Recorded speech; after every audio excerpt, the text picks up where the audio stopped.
Hello and welcome to Comprehension Points Video Snark. This video series isn't an audiobook, it is designed as commentary. This series emphasizes reading and listening comprehension skills. If you thought that this was an audiobook, maybe stick around and learn something.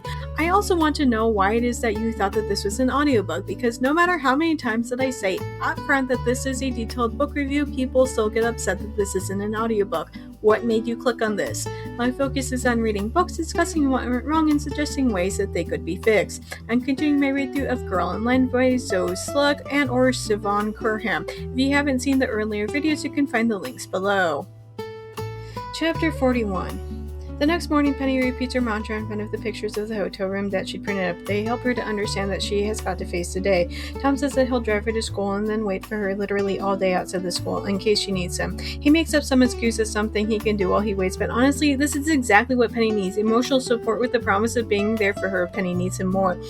At school, people stare at her but don't approach her. In her first period class, I don't know how British school systems work, she's approached by two randos that I swear haven't been mentioned up until right now.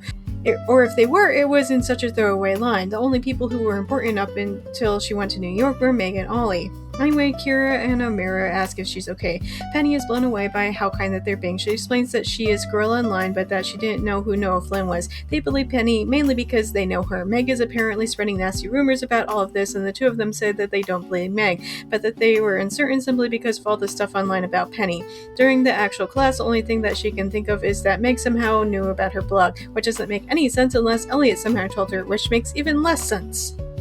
After class is over, Penny asks Kira and Amira when Meg told them about Penny's blog. They said that it was only a few days earlier. That, coupled with Meg's nasty comments about Penny, made them not believe her. Kira begs Penny to keep writing because she loves Penny's posts and was following her before all of this started.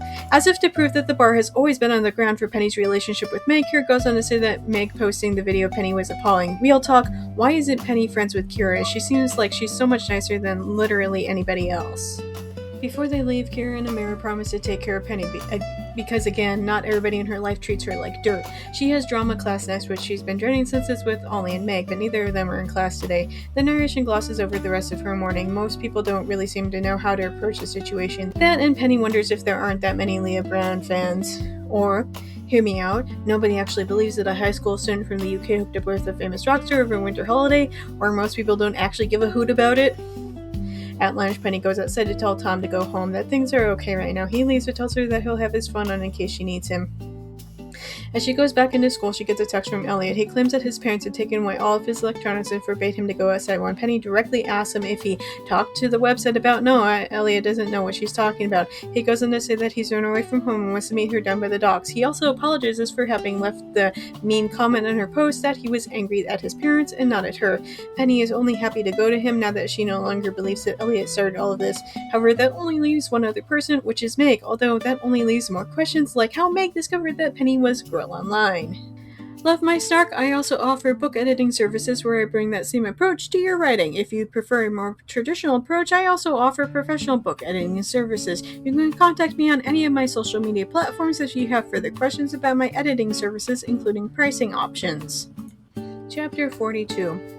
When Penny gets to the arcade at the pier, she finds Elliot wearing a really bizarre outfit. He explains a little about what he's been going through. Things got super heated between him and his super homophobic dad. He basically told Elliot that he would not have a, and I quote, practicing homosexual under his roof and would disown Elliot if he did that. I'm not quite sure what practicing homosexual means, but I'm imagining that it's a lot like being a practicing Catholic. In the name of Judy Garland, Madonna, and Lady Gaga, amen. Anyway, his dad randomly thinks that Elliot meant somebody in New York, which is such a bizarre hill to die on. It's not even grounded in reality. The dude is more obsessed with keeping up appearances and he forgot that disowning his literal 15-year-old child is such a bad look. Ugh.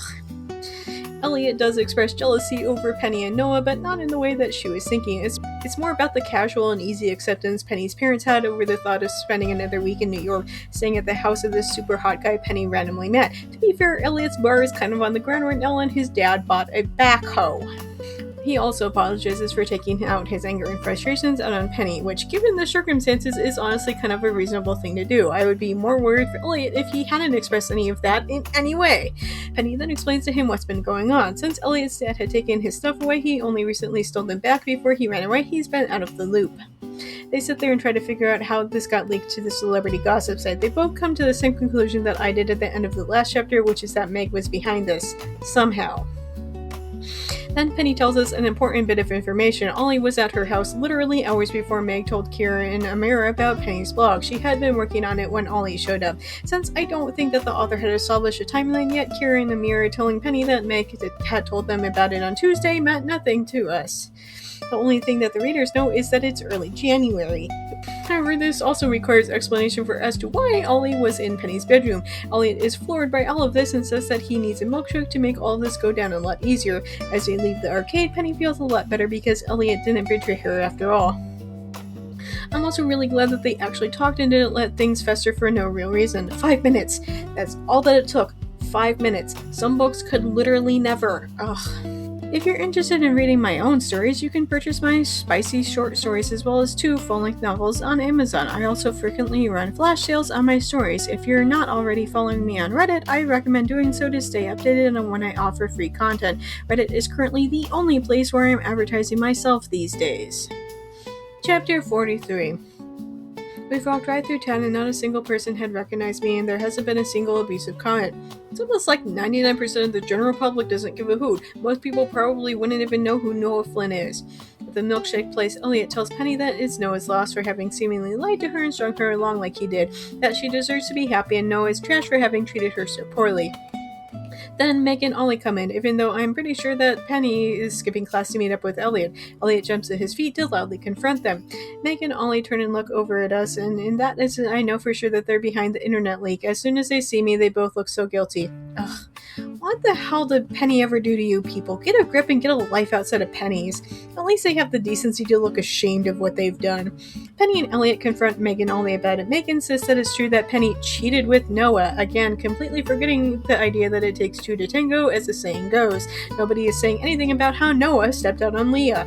However, all of this is meaningless because Meg doesn't believe Penny at all. She insists that Penny put it online. Penny defends herself by saying that it was an anonymous blog until it was leaked. Ollie doesn't even try to defend himself when pressed about why he was on Penny's computer when she left to go have a panic attack in the bathroom. Elliot then really lays into both of them. He calls them shallow, pathetic losers who are so ugly inside that it seeps out through every single pore. They then upend their milkshake over Ollie's and Meg's heads. Before they leave, Penny tells Meg that she thinks that Meg is pathetic and that she's not the only one. The 2 of them literally ran out from the restaurant. Outside, they start laughing about how good all of that felt. After he calms down, Elliot then remembers that he ran away from home. Penny promises him that he can come over to her house, that maybe talking with her dad will help set things right with Elliot's miserable homophobic father. I don't know if I'm glad or not that the narration brushes over Penny explaining things to her parents. Her dad goes next door, where we find out that Elliot's mother is really distraught over the 5-page letter Elliot left, that she'll have to talk with her husband when he gets home. But in the meantime, Elliot will stay with Penny and her family. They hang out and have fun watching TV and giggling about dumping their milkshakes over Ollie and Meg.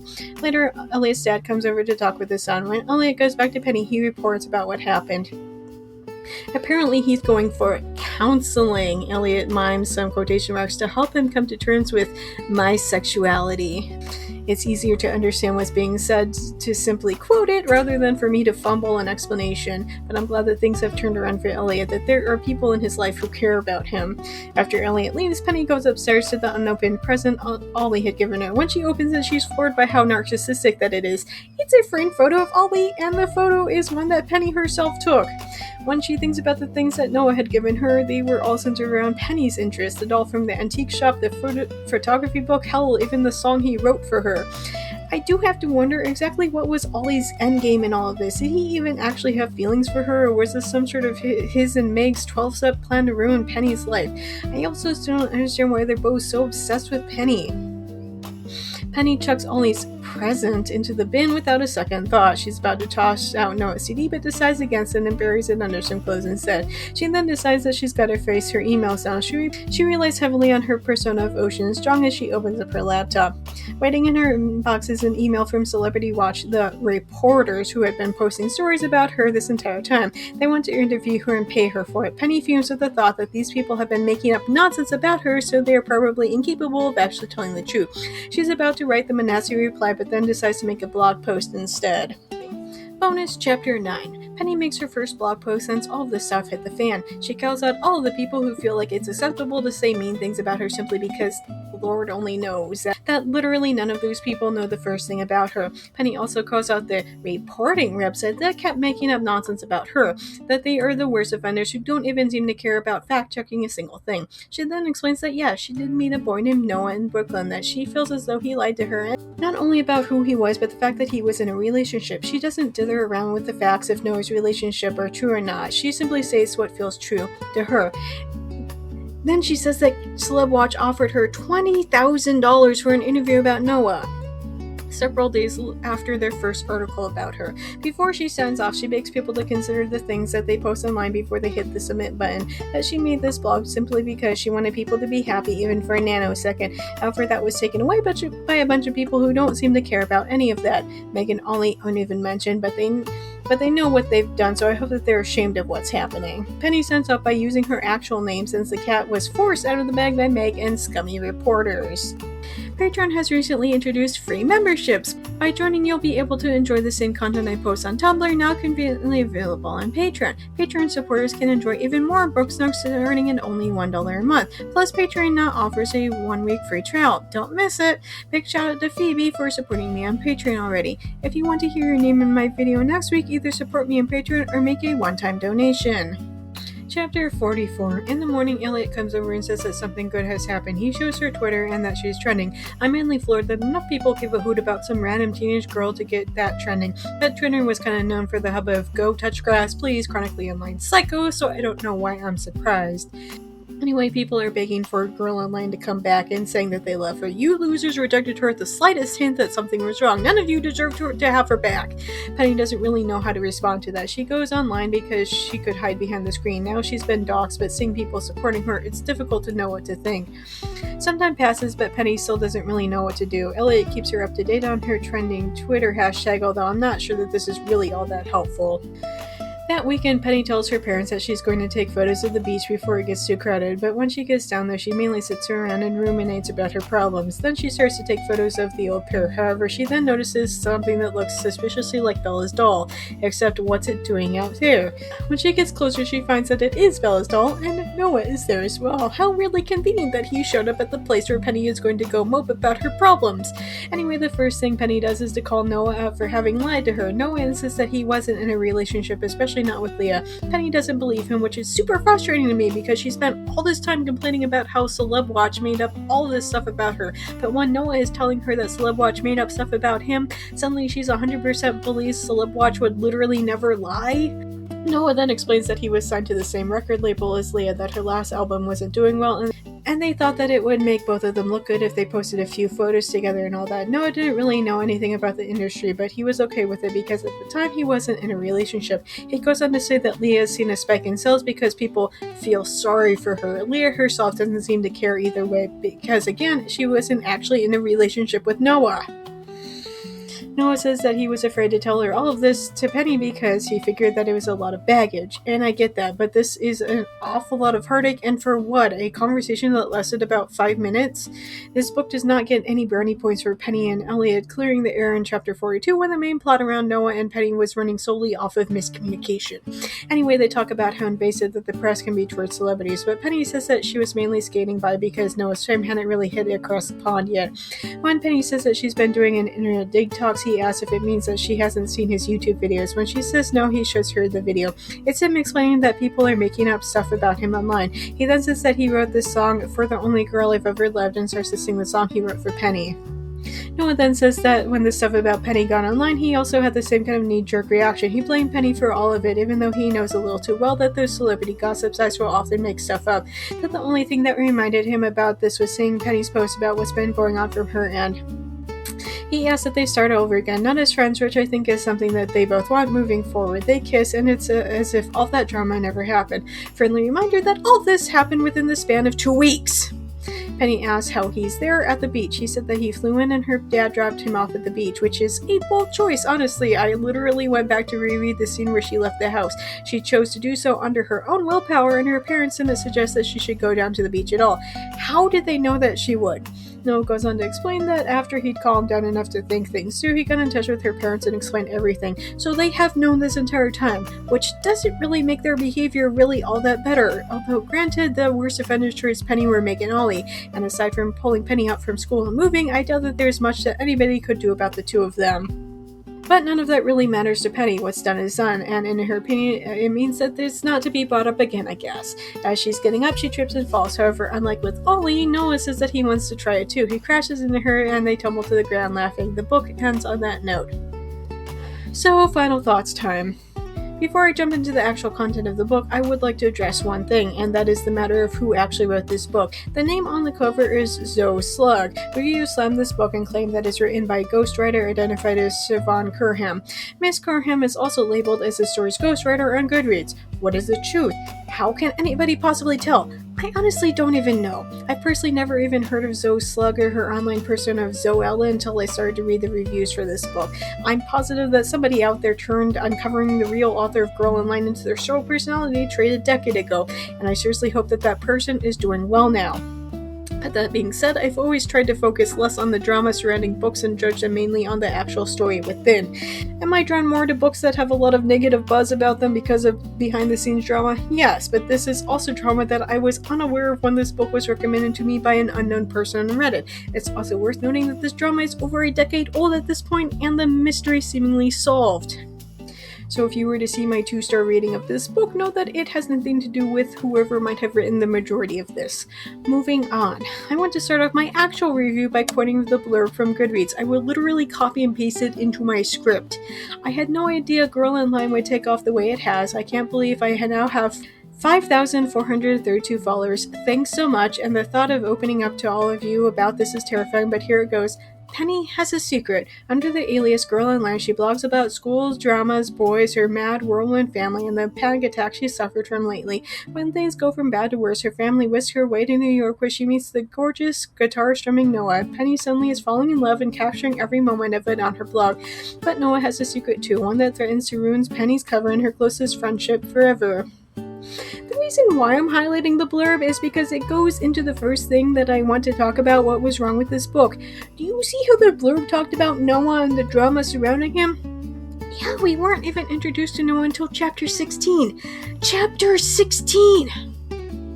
Up until that point, the main drama was surrounding Penny being bullied by Ollie and Meg and her confusing it with actual friendship. It took so long to get to the actual plot of this book that I began to wonder if it actually would happen. Then the narration really slammed on the brakes during the time that Penny and Noah were together while somehow brushing over everything as if this wasn't what the book had been building up towards. Followed by all the drama at the end, it rushed in so fast and it was all over before I knew it. Mainly, I'm like, why? Why was all that stuff about Penny being bullied necessary? Was it to convince the readers to have sympathy for her? Why did it last for so long? I'm also still really hung up over the child porn going viral online. The age of consent in the UK is still 16. This entire book was one long example of I don't understand how the internet works. It was honestly kind of exhausting. This came out in 2014. There's no way that the author, whoever it might have been, was that unaware of how the internet works. Child porn has literally never once been legal.